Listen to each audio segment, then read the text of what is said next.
Good morning! Appréciez ce look incroyable à la American Horror Story Coven.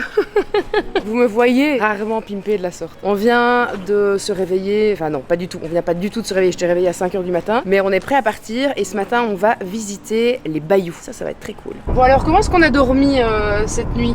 Excellemment bien, avec évidemment toutes les lumières allumées. Il est hors de question de dormir dans le noir complet. Avec aussi évidemment une barricade d'oreiller de la taille d'une personne pour me protéger. Mais à part ça, franchement, j'ai super bien dormi. Je me sens rested, prête pour de nouvelles aventures de Ghost Hunters. Moi, j'ai moins bien dormi. Déjà de 1, je me suis fait réveiller je ne sais combien de fois par un bruit trop bizarre. J'avais l'impression que c'était comme un espèce de klaxon d'un vieux train ou d'un vieux bateau. Mais tu sais, vraiment le truc comme ça. Et vraiment, ça m'a réveillé plusieurs fois. J'étais là, mais c'est quoi ce truc? Et puis je l'entendais plus. Réveillé, ambiance un peu oppressant. Et d'avoir vraiment ce bruit qui arrêtait pas de me réveiller. Et c'était pas du tout un bruit qui était proche de la chambre. C'est un truc qui était assez loin, mais qui m'a réveillé plusieurs fois, quoi. Et Gil, comment a dormi Gilou? Gil a bien dormi. Je te disais ce matin. Ah oui, la lampe. Ouais. Ouais. Il a quand même mis un truc chelou dans sa chambre. Ah ouais, Il y avait le lampadaire qui était dans la chambre. C'était le seul dont tu pouvais régler l'intensité de la lumière. J'ai effectivement pas envie de dormir dans le noir comme toi. Je sais pas dormir dans le noir complet. Ce que j'ai fait, c'est que j'ai mis le dimmer vraiment au minimum. Ce matin, quand je me suis réveillé, la lumière était full allumée. Sinon, bien dormi en vrai.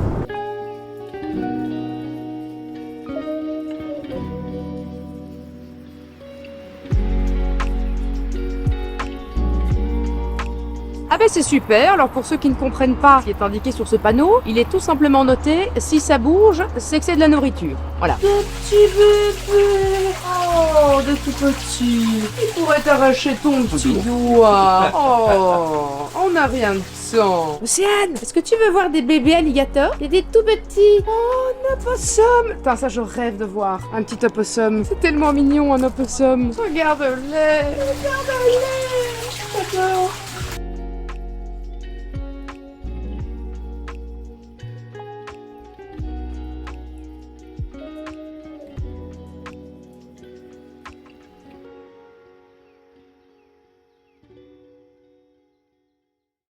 Alors lui, il est arrivé avec une rapidité. Quand il a vu tous les raccoons qui se rapprochaient du bord pour prendre à manger, il a fait « Oula, c'est mon moment ça !» Il a sauté, mais comme une... Oh, regarde! Il va se planquer et il va essayer de ressurgir à un autre moment. Quelle idée! Quelle idée, mon cœur!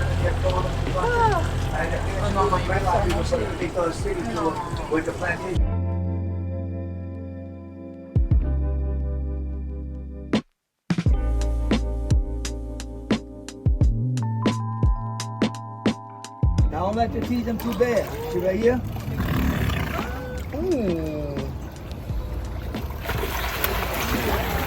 J'aime pas trop qu'il soit juste en dessous de moi.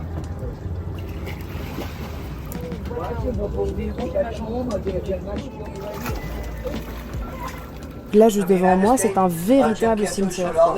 Et il y en a comme ça partout. Tu m'étonnes que l'endroit est hanté as fuck. Il y a des tombes un peu partout dans le bayou, quoi. Eh bien, ma foi, cette première petite activité fut fort bien sympathique. J'ai trouvé ça très cool. Par contre, j'ai une dalle. Mais alors, pas pour rigoler, quoi. On n'a pas encore mangé ce matin. Il est 11h, je crève de faim.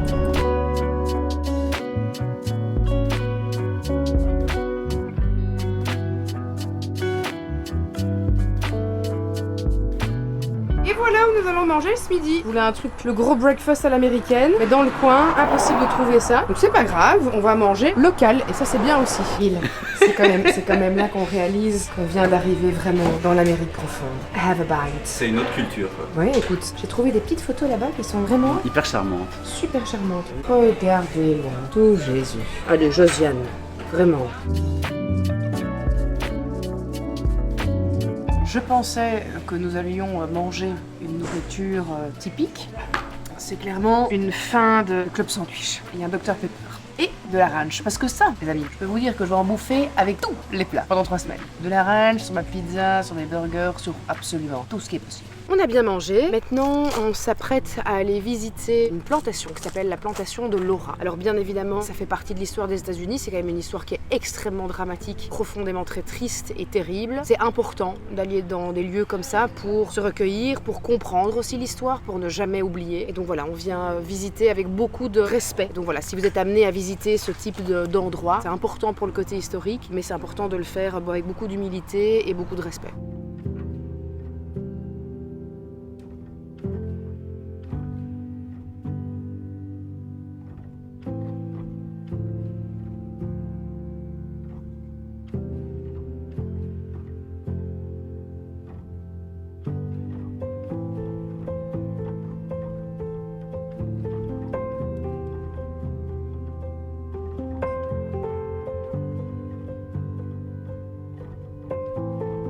Eh bien, nous venons de terminer la visite. Dur, hein? Ouais, c'est horrible. Ouais. C'est atroce, il n'y a pas d'autre mot. Je le disais avant qu'on ne commence la visite, à quel point c'était important de venir aussi dans des lieux comme ceux-ci, parce qu'il y a tellement de choses que je ne savais pas. Et en fait, je trouve ça tellement important pour pouvoir aussi, en tant que mère, pouvoir en parler aussi à mes enfants, leur expliquer des choses. On continue cet après-midi sur un autre site qui se trouve juste à côté de la plantation de Laura, qui est la plantation de Oakali, mais que vous allez sans doute reconnaître. Cet endroit a été le décor de 2 films extrêmement connus, Django Unchained et Entretien avec un vampire. Pardon.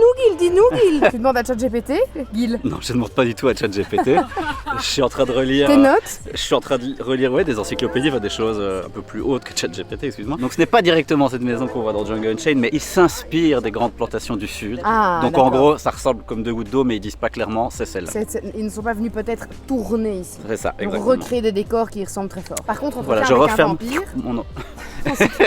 Entretien avec un vampire, par contre là c'est là, c'est sûr. c'est ça. Et c'est pas la maison de Lestat, je crois que c'est la maison de Louis. Ah. Là je le vérifie avec ChatGPT pour voir ce que ça fait que Ah, d'utiliser bah oui, allez, parce que écoute, on te- j'en entends tellement parler On, que... on te laisse quand même ça. Ah, alors, Alors. on revient sur ses paroles. Attends, que celui qui ne s'est jamais trompé me jette la première pierre et puis je vous rappelle qu'il y a des gommes au bout des crayons, c'est que l'erreur est humaine. Donc c'est bien à la maison de Lestat, d'après ChatGPT. Je faisais la remarque à Océane que je trouve que c'est tellement compliqué comme sentiment qu'on a quand on visite ce genre d'endroit, parce que l'histoire, bien évidemment, est atroce, et en même temps, le lieu, en termes de nature par exemple, est sublime. En tout cas, moi, je ressens vraiment cette culpabilité de trouver l'endroit beau, parce que je me dis, on peut pas trouver un endroit aussi abominable dans son histoire beau. Mais quand on voit le lieu, il est avec les arbres et tout ça, c'est magnifique. Beaucoup de sentiments qui se mélangent, qui sont compliqués à intégrer, je trouve.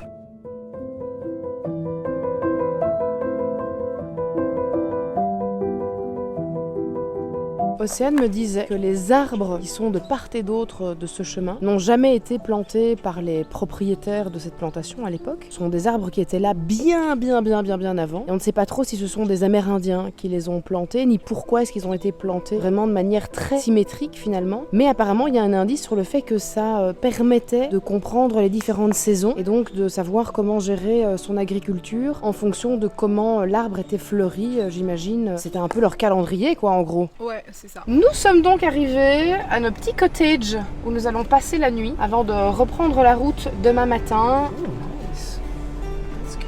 Voilà où on dort ce soir. Alors attendez de voir l'intérieur de la maison parce que c'est un truc de fou. C'est un cottage mais c'est une baraque, c'est incroyable quoi. Voilà. Gil, mon Gil. Et on va aller voir le cottage de Gil là qui a l'air fou aussi. Regardez ça, ça a l'air tellement cute.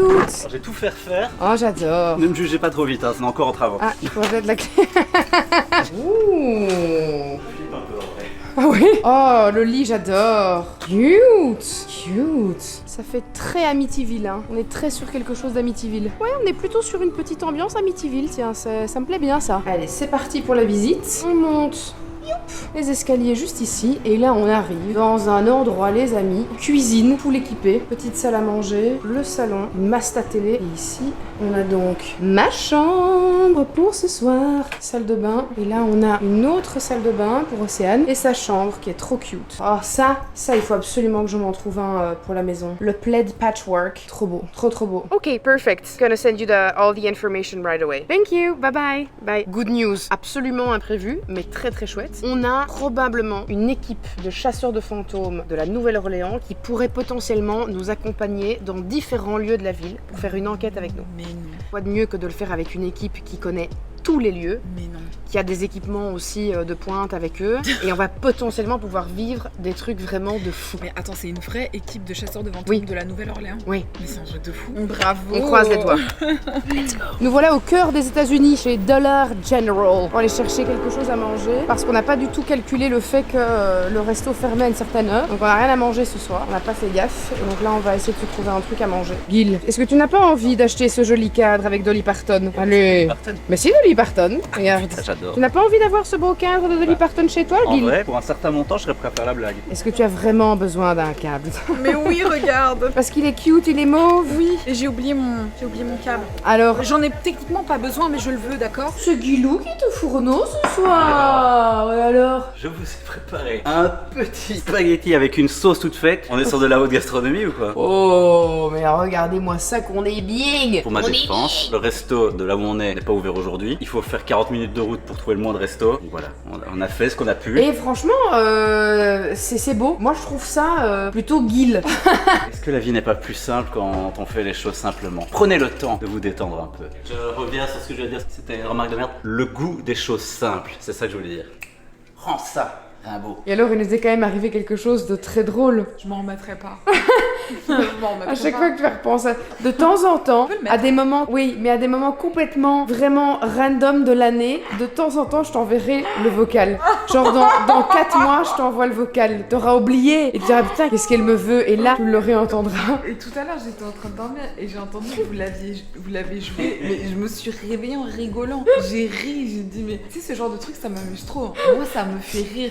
Et comment t'as couru? Je sais pas comment t'expliquer, genre. Mais explique déjà le contexte. Qu'est-ce qui s'est passé? Non, t'étais là, t'étais dans ta petite chambre, en train d'enregistrer tes notes vocales pour la vidéo. Et moi, je vais dans ma chambre, mais j'y vais apparemment, selon toi, de façon un peu trop rapide. Tel un farfadet malicieux. Tel un farfadet malicieux. Et t'es là, tu sors en hurlant, mais avec un dos droit. J'ai vu des gens courir. J'ai jamais vu des gens courir avec un dos droit. Et je l'entends faire oh ah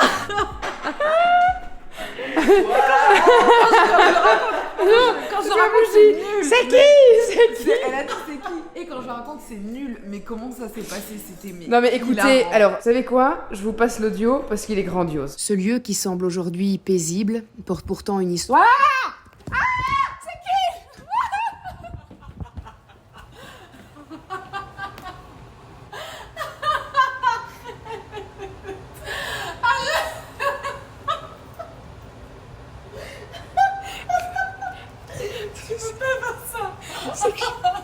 Alors la bonne blague aussi de ce soir, c'est que la connexion Wi-Fi est catastrophique ici, ce qui veut dire que je ne parviens pas à envoyer les images d'aujourd'hui à Simon. Donc ça fait plus d'1 heure que je suis en train de monter moi-même le vlog, tout en ne sachant absolument pas si je vais même parvenir à uploader cette vidéo sur YouTube. C'est très ambitieux de ma part de tenter ceci, mais voilà.